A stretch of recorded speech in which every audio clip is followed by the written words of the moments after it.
ओम शांति। आज बाबा के 3 सितंबर के महावाक्य हैं। बाबा ने कहा, मीठे बच्चे, तुम्हें किसी भी पतित देहधारियों से प्यार नहीं रखना है, क्योंकि तुम पावन दुनिया में जा रहे हो। एक बाप से प्यार करना है। प्रश्न है, तुम बच्चों को किस चीज से तंग नहीं होना है और क्यों? उत्तर है, तुम्हें अपने इस पुराने शरीर से जरा भी तंग नहीं होना है, क्योंकि ये शरीर बहुत बहुत वैल्यूबल है। आत्मा इस शरीर में बैठ बाप को याद करके बहुत बड़ी लॉटरी ले रही है। बाप की याद में रहेंगे तो खुशी की खुराक मिलती रहेगी। ओम शांति। मीठे मीठे रूहानी बच्चे, अब दूर देश के रहने वाले, फिर दूर देश के पैसेंजर्स हो। हम आत्माएं हैं और अभी बहुत दूर देश जाने का पुरुषार्थ कर रहे हैं। यह सिर्फ तुम बच्चे ही जानते हो कि हम आत्माएं दूर देश की रहने वाली हैं और दूर देश में रहने वाले बाप को भी बुलाते हैं कि आकर के हमको भी वहां दूर देश में ले जाओ। अब दूर देश का रहने वाला बाप तुम बच्चों को वहां ले जाते हैं। तुम रूहानी पैसेंजर्स हो, क्योंकि शरीर के साथ हो ना। रूह ही ट्रैवलिंग करेगी, शरीर तो यहाँ ही छोड़ देगी। बाकी रूह ही ट्रैवलिंग अर्थात यात्रा करेगी। रूह कहाँ जाएगी? अपनी रूहानी दुनिया में। यह है जिस्मानी दुनिया, वह है रूहानी दुनिया। बच्चों को बाप ने समझाया है, अब वापस घर जाना है, जहां से पाठ बजाने आए हैं। ये बहुत बड़ा मांडवा अथवा स्टेज है। स्टेज पर एक्ट करके पाठ बजाकर फिर सबको वापस जाना है। नाटक जब पूरा होगा तब तो जाएंगे ना। अभी तुम यहाँ बैठे हो, तुम्हारा बुद्धि योग घर और राजधानी में है। यह तो पक्का पक्का याद कर लो, क्योंकि यह तो गायन है, अंतमति सो गति। अभी यहाँ तुम पढ़ रहे हो, जानते हो, भगवान शिव बाबा हमको पढ़ाते हैं। भगवान तो सिवाय इस पुरुषोत्तम संगम युग के कभी पढ़ाएंगे नहीं। सारे 5000 वर्ष में निराकार भगवान बाप एक ही बार आकर पढ़ाते हैं। यह तो तुमको पक्का निश्चय है। पढ़ाई भी कितनी सहज है। अब घर जाना है, उस घर से तो सारी दुनिया का प्यार है। मुक्ति धाम में जाना तो सब चाहते हैं, परंतु उसका भी अर्थ नहीं समझते हैं। मनुष्यों की बुद्धि इस समय कैसी है और तुम्हारी बुद्धि अभी कैसी बनी है? कितना फर्क है। तुम्हारी है स्वच्छ बुद्धि, नंबरवार पुरुषार्थ अनुसार सारी विश्व के आदि मध्य अंत का नॉलेज तुमको अच्छी तरह है। तुम्हारे दिल में यह है कि हमको अब पुरुषार्थ कर नर से नारायण जरूर बनना है। यहाँ से तो पहले अपने घर में जाएंगे ना, तो खुशी से जाना है। जैसे सतयुग में देवताएं खुशी से एक शरीर छोड़ दूसरा लेते हैं, वैसे इस पुराने शरीर को भी खुशी से छोड़ना है। इनसे तंग नहीं होना है, क्योंकि यह बहुत वैल्यूबल शरीर है। इस शरीर द्वारा ही आत्मा को बाप से लॉटरी मिलती है। हम जब तक पवित्र नहीं बने हैं तो घर जा नहीं सकेंगे। बाप को याद करते रहेंगे, तब ही उस योग बल से पापों का बोझा उतरेगा। नहीं तो बहुत सजा खानी पड़ेगी। पवित्र तो जरूर बनना है। लौकिक संबंध में भी बच्चे कोई गंदा पतित काम करते हैं तो बाप गुस्से में आकर लाठी से भी मार देते हैं, क्योंकि बेकायदे पतित बनते हैं। इसके साथ भी बेकायदे प्यार रखते हैं तो भी माँ बाप को अच्छा नहीं लगता है। ये बेहद का बाप फिर कहते हैं, तुम बच्चों को यहाँ तो रहना नहीं है, अभी तुमको जाना है नई दुनिया में। वहां विकारी पतित कोई होता नहीं, एक ही पतित पावन बाप आकर ऐसा पावन तुमको बनाते हैं। बाप खुद कहते हैं, हमारा जन्म दिव्य और अलौकिक है और कोई भी आत्मा मेरे समान शरीर में प्रवेश नहीं कर सकती। फल धर्म स्थापक जो आते हैं उनकी आत्मा भी प्रवेश करती है, परंतु वह बात ही अलग है। हम तो आते ही हैं सबको वापस ले जाने के लिए। वह तो ऊपर से उतरते हैं नीचे अपना पाठ बजाने। हम तो सबको ले जाते हैं, फिर बतलाते हैं कि तुम कैसे पहले पहले नई दुनिया में उतरेंगे। उस नई दुनिया सतयुग में बगुला कोई भी होता नहीं। बाप तो आते ही हैं बगुलों के बीच, फिर तुमको हंस बनाते हैं।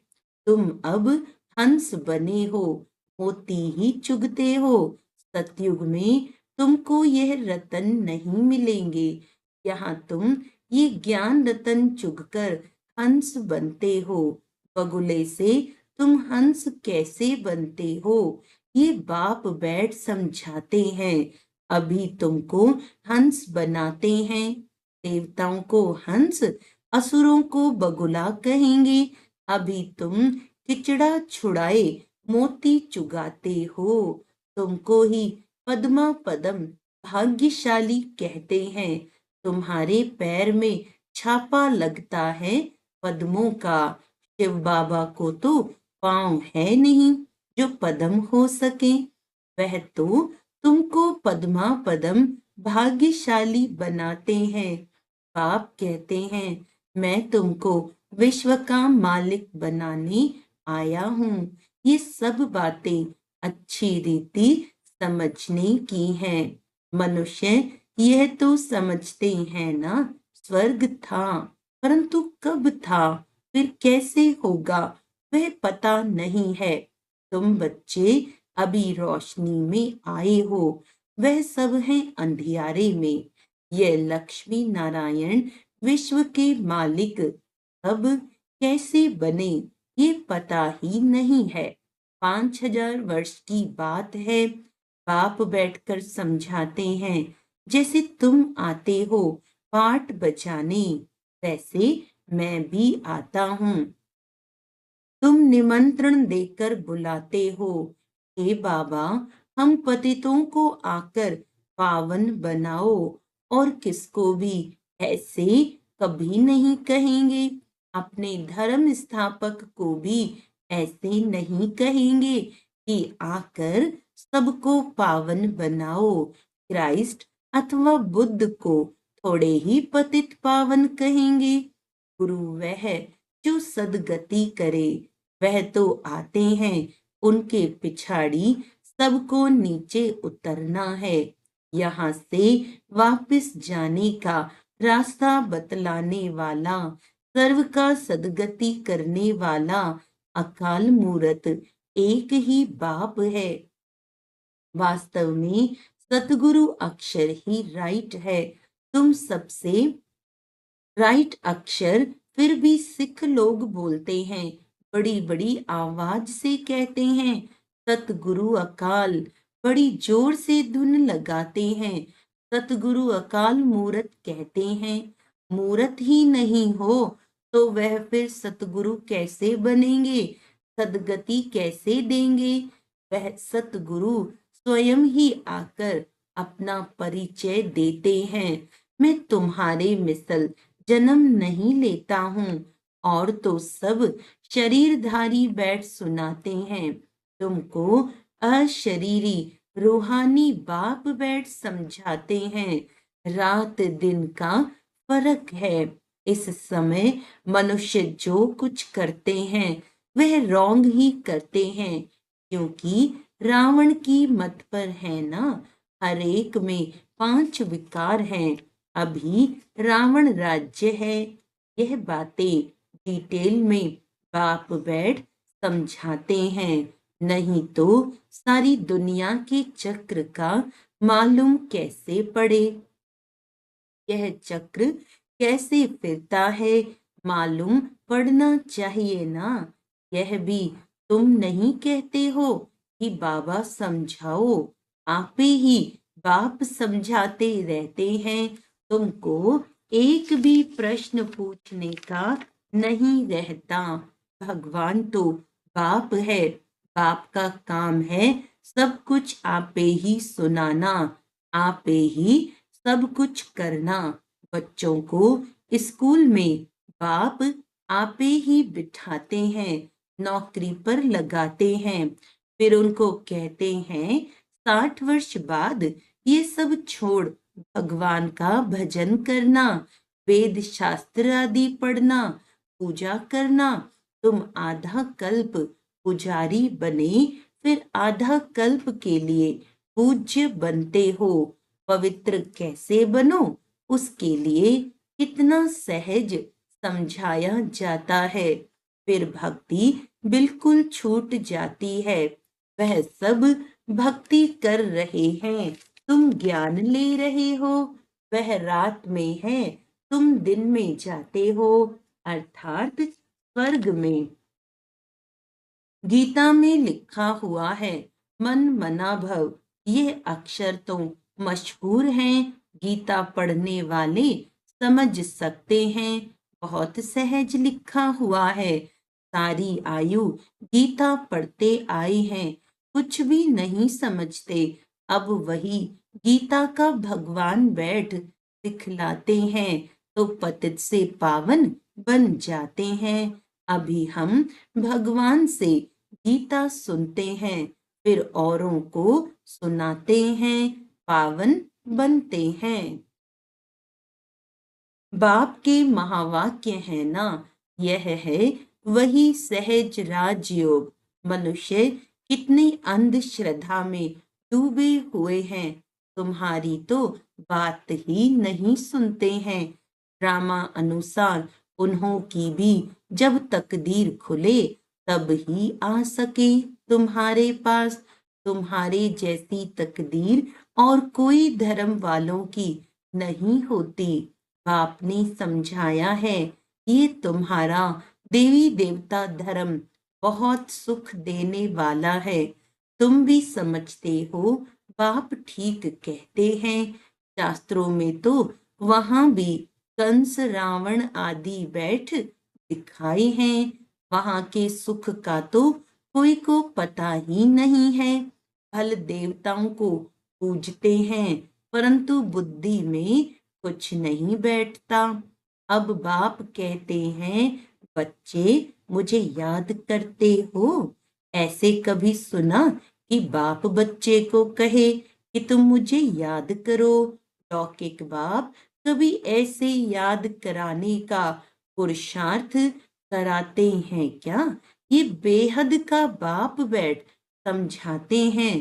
तुम सारे विश्व के आदि मध्य अंत को जानकर चक्रवर्ती राजा बन जाएंगे।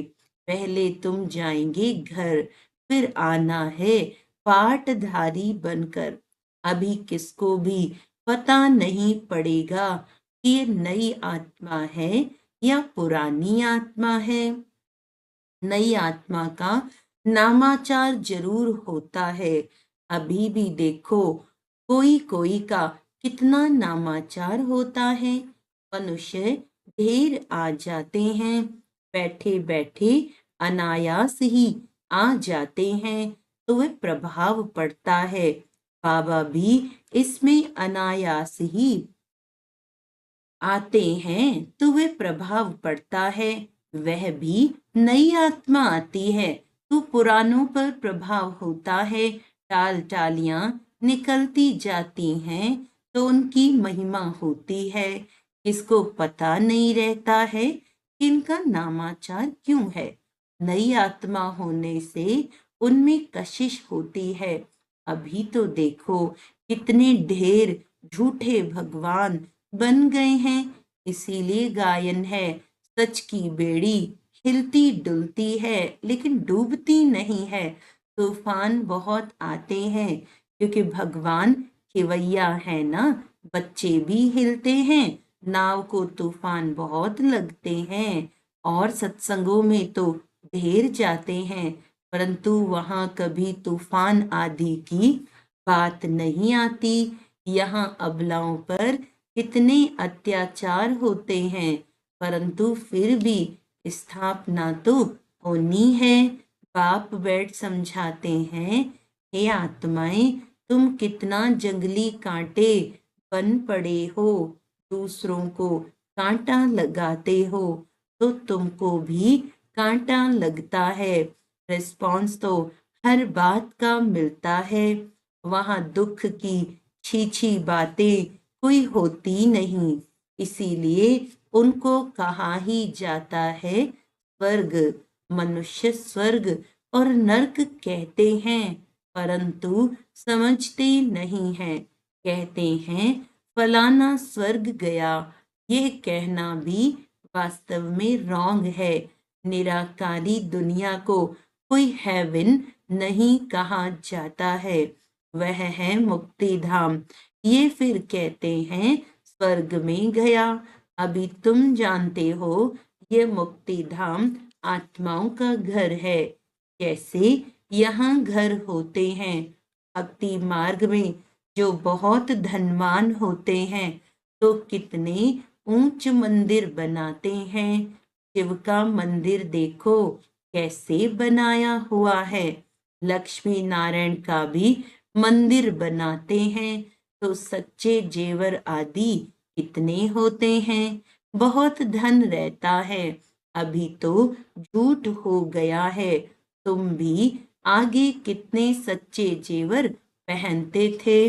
अभी तो गवर्नमेंट के डर से सच्चा छिपाए झूठ पहनते रहते हैं। वहां तो है सच ही सच, झूठ कुछ भी होता नहीं। यहाँ सच्चा होते भी छिपा कर रख देते हैं। दिन प्रतिदिन सोना महंगा होता रहता है। वहां तो है ही स्वर्ग। तुमको सब कुछ नया मिलेगा। नई दुनिया में सब कुछ नया अकिचार यानी अथाह धन था। अभी तो देखो हर एक चीज कितनी महंगी हो गई है। अभी तुम बच्चों को मूल वतन से लेकर सब राज समझाया है। मूल वतन का राज बाप बिगर कौन समझाएंगे। तुमको भी फिर टीचर बनना है। गृहस्थ व्यवहार में भी भले रहो, कमल फूल समान पवित्र रहो। औरों को भी आप समान बनाएंगे तो बहुत ऊंच पद पा सकते हैं। यहाँ रहने वालों से भी वे ऊंच पद पा सकते हैं। नंबरवार तो हैं ही। बाहर में रहते हुए भी विजयमाला में पिरो सकते हैं। हफ्ते का कोर्स ले फिर भले विलायत में जाएं, वे कहाँ भी जाएं, सारी दुनिया को भी मैसेज मिलना है। बाप आए हैं, सिर्फ कहते हैं माँ मेकम याद करो। वह बाप ही लिबरेटर है, गाइड है। वहां तुम जाएंगे तो अखबार में भी बहुत नाम हो जाएगा। दूसरों को भी ये बहुत सहज बात लगेगी। आत्मा और शरीर दो चीज हैं। आत्मा में ही मन बुद्धि है, शरीर तो जड़ है। पाटधारी आत्मा बनती है। खूबी वाली चीज आत्मा है। तो अब बाप को याद करना है। यहाँ रहने वाले इतना याद नहीं करते हैं जितना बाहर वाले करते हैं, जो बहुत याद करते हैं और आप समान बनाते रहते हैं, कांटों को फूल बनाते रहते हैं, वे ऊंच पद पाते हैं। तुम समझते हो पहले हम भी कांटे थे, अब बाप ने ऑर्डिनेंस निकाला है, काम महाशत्रु है, इन पर जीत पाने से तुम जगत जीत बन जाएंगे, परंतु लिखत से कोई समझते थोड़े ही हैं, अभी बाप ने समझाया है। अच्छा, मीठे मीठे सिकिलदे बच्चों प्रति माता पिता बाप दादा का याद प्यार और गुड मॉर्निंग। रूहानी बाप की रूहानी बच्चों को नमस्ते। हम रूहानी बच्चों की रूहानी बाप दादा को याद प्यार गुड मॉर्निंग, नमस्ते नमस्ते नमस्ते जी। धारणा के लिए मुख्य सार है, सदा ज्ञान रतन चुगने वाला हंस बनना है, मोती ही चुगने हैं, किचड़ा छोड़ देना है, हर कदम में पद्मों की कमाई जमा कर पद्मा पदम भाग्यशाली बनना है। ऊंच पद पाने के लिए टीचर बनकर बहुतों की सेवा करनी है, कमल फूल समान पवित्र रह आप समान बनाना है, कांटों को फूल बनाना है। वरदान है, तेरे मेरे की हलचल को समाप्त कर रहम की भावना इमर्ज करने वाले मर्सीफुल भव। समय प्रति समय कितनी आत्माएं दुख की लहर में आती हैं, प्रकृति की थोड़ी भी हलचल होती है, आपदाएं आती हैं तो अनेक आत्माएं तड़पती हैं, मर्सी रहम मांगती हैं, तो ऐसी आत्माओं की पुकार सुन रहम की भावना इमर्ज करो, पूज्य स्वरूप मर्सीफुल का धारण करो, स्वयं को संपन्न बना लो, तो ये दुख की दुनिया संपन्न हो जाए। अभी परिवर्तन के शुभ भावना की लहर तीव्र गति से फैलाओ, तो तेरे मेरे की हलचल समाप्त हो जाएगी। स्लोगन है, व्यर्थ संकल्पों की हथौड़ी से समस्या के पत्थर को तोड़ने के बजाय हाई जंप दे समस्या रूपी पहाड़ को पार करने वाले बनो। अच्छा, आज का अव्यक्त इशारा है, आप दाता के बच्चे मास्टर दाता हो, दाता अर्थात संपन्न, ऐसी संपन्न आत्मा सदा इच्छा मात्रम अविद्या की स्थिति में रहती है, उन्हें न सूक्ष्म लेने की इच्छा न स्थूल लेने की इच्छा, कोई अप्राप्ति अनुभव नहीं होती जिसे लेने की इच्छा हो, वे सर्व प्राप्ति संपन्न होते हैं, प्राप्ति संपन्न ही औरों को प्राप्ति करा सकते हैं। अच्छा, ओम शांति।